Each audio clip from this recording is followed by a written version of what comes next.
High বন্ধুরা, প্রথমে ভেটকি মাছগুলোকে পকোড়ার আকারে কেটে তার মধ্যে রসুন বাটা, আদা বাটা, গোলমরিচ গুঁড়ো, অল্প লবণ দিয়ে আর একটু ডিমের সাদা অংশটা দিয়ে মাখিয়ে এরম হালকা করে তেলে ফ্রাই করে তুলে নিতে হবে।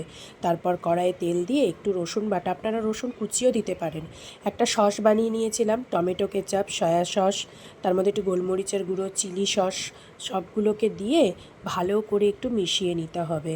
নাড়িয়ে নিয়ে তারপরে ওটাকে তেল ছাড়া ছাড়া করে অল্প লবণ, ওটা আপনার নিজের টেস্ট অনুযায়ী লবণটা দেবেন, তারপরে জল দিয়ে একটু নাড়িয়ে নিতে হবে।